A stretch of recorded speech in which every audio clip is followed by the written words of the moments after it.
Assalamualaikum warahmatullahi wabarakatuh. Nama saya Pijay.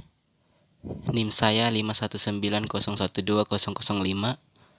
Jurusan Ilmu Komputer. Kali ini saya akan menjelaskan atau mempresentasikan materi yang berjudul statistik. Oke, langsung saja kita bahas perbedaan statistik dan statistika. Jadi, statistik adalah kumpulan data, bilangan maupun non-bilangan yang disusun dalam tabel dan atau diagram yang melukiskan suatu persoalan. Sedangkan statistika adalah pengetahuan yang berhubungan dengan cara-cara pengumpulan data, pengolahan atau penganalisaannya, dan penarikan kesimpulan berdasarkan kumpulan data dan penganalisaan yang dilakukan. Lebih simpelnya, statistik itu berarti data, sedangkan statistika adalah ilmu yang mempelajari data tersebut. Baik, kita beralih ke halaman selanjutnya.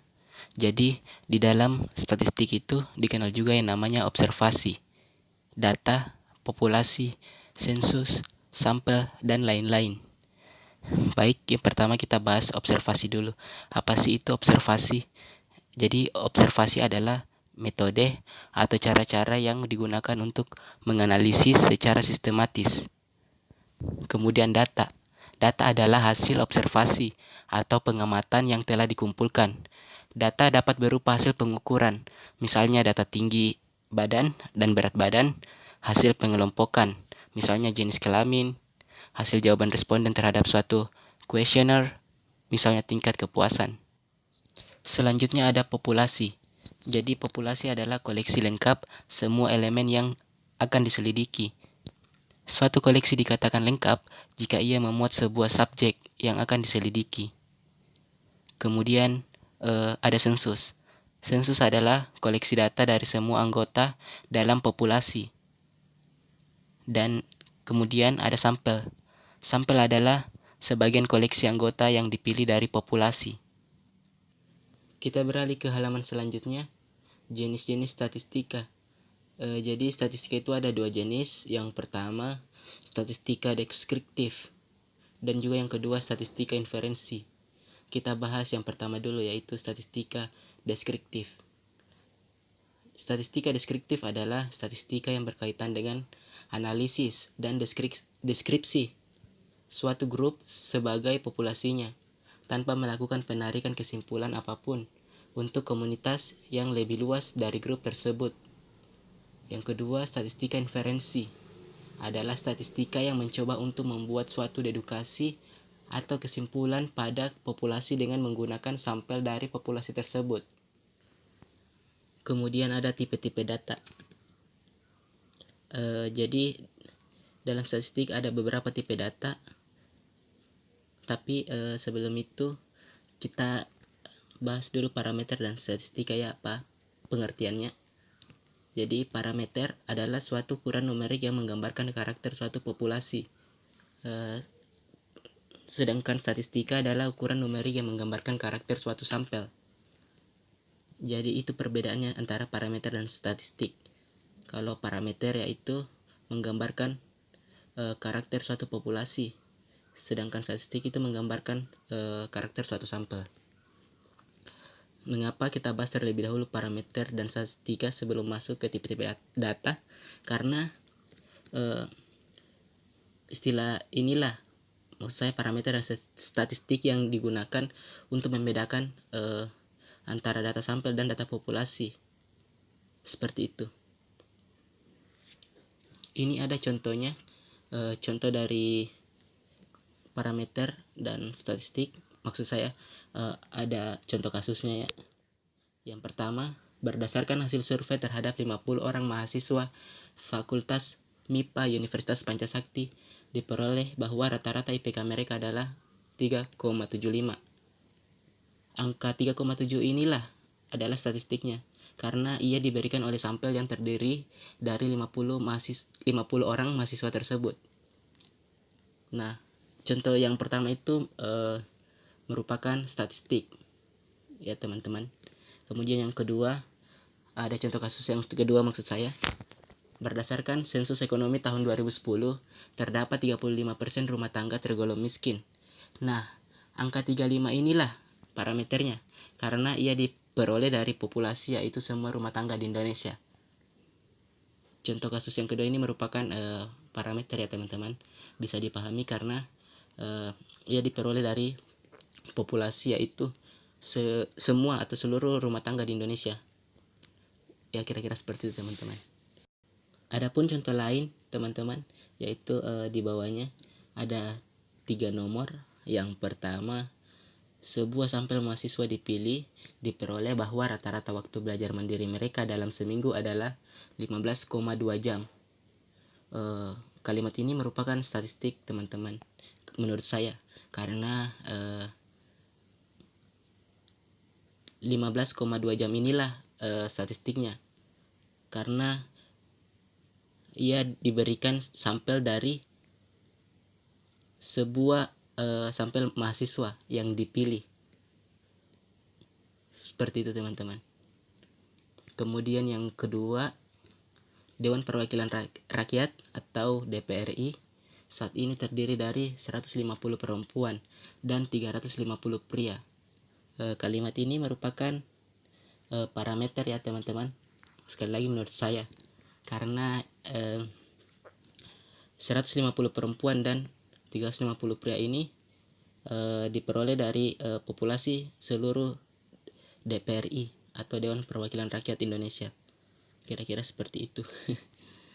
Selanjutnya yang ketiga, dalam mempelajari semua penumpang Titanic yang berjumlah 2.223 orang, ditemukan 706 orang yang selamat pada saat kapal tenggelam. Ini juga parameter ya menurut saya, karena angka 706 orang itu yang selamat maksudnya diperoleh dari populasi semua penumpang Titanic yang berjumlah 2.223 orang. Mohon maaf. Ya, kira-kira seperti itu. Selanjutnya kita beralih ke halaman berikutnya. Ini ada tipe-tipe data ya. Jadi tadi itu data yang berbentuk angka teman-teman. Sekarang ada data kuantitatif dan data kualitatif. Kedua bentuk data ini dalam berbentuk kategori. Ya, kira-kira seperti itu. Mari kita bahas ya data kuantitatif. Jadi data kuantitatif adalah data yang menggambarkan hasil perhitungan atau hasil pengukuran.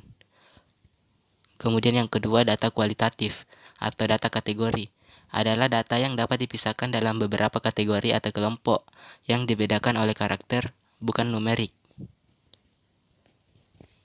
Contohnya, contoh dari data kuantitatif teman-teman, yaitu seperti tinggi badan, nilai NEM, temperatur dalam derajat, besar penghasilan, ya seperti itu. Kemudian contoh dari data kualitatif seperti jenis kelamin, profesi, temperatur dalam rasa, dingin, panas, sejuk, ya seperti itu. Selanjutnya, data kuantitatif dibedakan atas data diskrit dan juga data kontinu. Data diskrit adalah data yang banyak kemungkinannya berhingga atau terbilang. Sedangkan data kontinu merupakan kebalikan dari data diskrit, yang dimana data kontinu adalah data yang banyak kemungkinannya tak terbilang. Kemudian ada contohnya, contoh dari data diskrit seperti jam kerja dalam sehari. Kemungkinannya adalah 1, 2, 3 dan seterusnya sampai 24. Kemudian juga banyak telur yang dihasilkan oleh ayam betina. Kemudian banyak hari libur dalam setiap bulan. Itu semua merupakan data diskrit, karena seperti tadi ya, pengertian dari data diskrit, datanya itu kemungkinannya terbilang atau terhingga begitu. Kemudian contoh dari data kontinu seperti temperatur udara di berbagai tempat. Kemungkinannya yang ada pada interval. Misalnya dari minus 20 derajat Celcius sampai dengan 50 derajat Celcius. Ya, seperti itu kira-kira teman-teman. Karena suhu itu ya, suhu udara, temperatur udara tidak menentu ya, kadang berubah-ubah. Ya, kira-kira seperti itu teman-teman, menurut pemahaman saya. Adapun di bawahnya contoh lain ya ada 3 nomor. Yang pertama, gaji yang diperoleh oleh pekerja Indonesia di luar negeri mencapai 3 juta rupiah setiap bulannya. Kalau menurut saya ini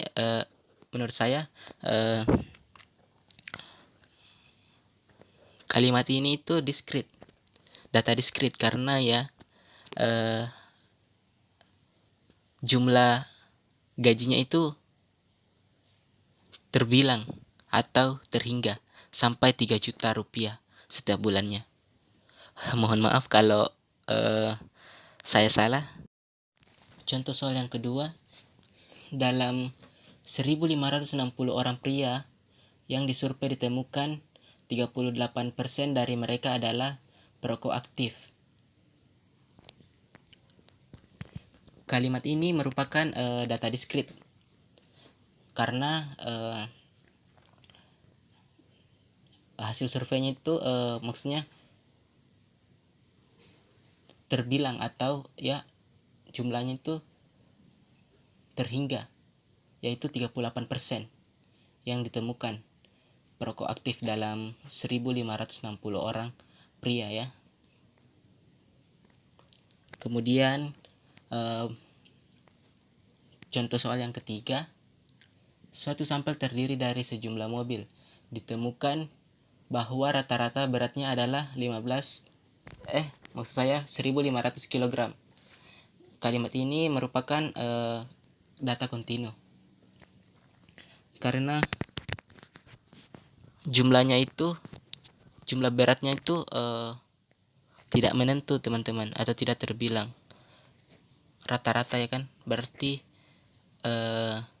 kemungkinannya lebih dari 1.500 kg atau bahkan kurang dari 1.500 kg. Kemudian ada level pengukuran.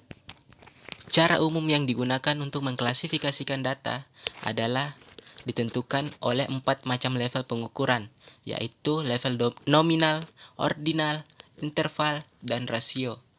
Dalam statistika terapan, level pengukuran data merupakan faktor penting dalam menentukan prosedur dan metode statistika yang digunakan. Level pengukuran yang pertama, yaitu level nominal. Level nominal dicirikan oleh data yang terdiri atas nama-nama, label, atau kategori. Data seperti ini tidak dapat diurutkan seperti dari atas ke bawah atau sebaliknya. Contohnya, ya, tidak, tidak tahu. Biasanya diberikan pada lembar kuesioner. Kemudian juga warna. Seperti warna mobil yang dimiliki oleh dosen Unismu Ponorogo, hitam, merah, putih, biru, dan lain-lain. Jadi tidak dapat diurutkan dari atas ke bawah maupun sebaliknya, seperti itu. Data-data yang diperoleh pada level ini tidak dapat diurutkan. Data ini tidak dapat digunakan untuk kalkulasi. Misalnya, ya tambah tidak tahu sama dengan ya tidak tahu juga ya kan. Merah tambah hitam ya nggak bisa ya kan. Seperti itu, tidak dapat dilakukan. Kemudian level pengukuran yang kedua, level ordinal. Level ordinal adalah data yang diperoleh pada level ini dapat disusun dalam urutan tertentu, tetapi selisih nilai-nilainya tidak dapat ditentukan atau bahkan tidak bermakna sama sekali. Contohnya, yang pertama, nilai akhir pada KHS mahasiswa yang diberikan oleh Beni, E, D, C, B minus maksudnya, B, A minus, A. Nilai-nilai ini dapat diurutkan, misalnya nilai A lebih baik dari nilai B, tetapi seberapa besar selisih antara A dan B tidak dapat ditentukan. Jelasnya A, A minus A, B tidak bermakna. Ya, seperti itu. Kemudian contoh yang kedua, Transparansi Internasional Indonesia atau TII baru-baru ini mengumumkan ranking indeks persepsi korupsi atau IPK untuk 50 kota yang ada di Indonesia. Dari ke-50 kota tersebut, Yogyakarta menduduki kota terbersih pada ranking pertama. Disusun pada ranking kedua, Banda Aceh pada ranking ketiga, dan seterusnya sampai Kupang pada ranking ke-50 atau terkorup. Data ranking di sini merupakan level pengukuran ordinal. Walaupun ada angka di sini, namun selisih antara ranking 2 dan ranking 1 bila ditulis dalam bentuk 2 kurang 1 sama dengan 1 tidak mempunyai makna sama sekali. Level pengukuran yang ketiga, level interval. Seperti level ordinal, dengan sifat tambahannya adalah selisih antara dua data mempunyai makna, tetapi level ini tidak mempunyai titik nol alami sebagai titik awalnya. Contohnya, temperatur. Suhu badan 36 derajat Celcius dan 37 derajat Celcius merupakan contoh data dalam level interval. Nilai-nilai ini dapat diurutkan dan selisihnya dapat ditentukan dengan jelas. Dalam contoh ini, selisihnya adalah 1 derajat Celcius. Tetapi secara alami tidak ada titik nol di mana suhu atau temperatur ini dimulai. Suhu 0 derajat tidak berarti tidak ada panas. Tidaklah benar mengatakan bahwa suhu badan 40 derajat Celcius panasnya 2 kali lipat dari suhu badan 20 derajat Celcius. Contoh yang kedua, tahun. Tahun 542, 1000, 2000, 2008 merupakan data dalam level interval. Data ini dapat diurutkan dan dapat diketahui selisih antara 2 tahun sebarang. Namun ia tidak ada titik nol alami. Artinya, waktu tidak dimulai dari nol dan tahun nol hanya sebagai titik nol buatan manusia sebagai ganti titik nol alami yang menyatakan tidak ada waktu. Selanjutnya level pengukuran rasio. Seperti level interval, namun ia mempunyai titik nol alami sebagai titik awal. Data dari level rasio, data-data dapat dibandingkan atau diselisihkan dan dirasiokan atau pembagian.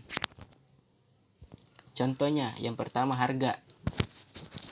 Harga-harga buku teks mahasiswa merupakan data level rasio di mana harga Rp0 menunjukkan tidak ada harga alias gratis. Yang kedua, bobot. Berat badan manusia merupakan data level rasio di mana berat 0 kg menyatakan tidak ada bobot. Kemudian yang ketiga, indeks persepsi korupsi atau IPK. Ketika belum di-ranking, IPK yang dikeluarkan oleh TII masih dalam bentuk skor skala 10 dengan ketelitian 2 digit di belakang koma. Yogyakarta dengan IPK 6,43, Palangkaraya dengan IPK 6,10, Banda Aceh dengan IPK 5,87 maksud saya, dan seterusnya Kendari dengan IPK 3,39. Terkecil Kupang dengan IPK 2,97. Di sini nilai 0 menunjukkan kriteria terkorup di dunia dan akhirat. Ya, sekian dan terima kasih. Itulah yang bisa saya sampaikan. Mohon maaf apabila selama pembawaan materinya ada kesalahan. Mohon maaf sekali lagi dari saya pribadi, karena saya juga terus terang belum terlalu paham dengan materi-materi ini.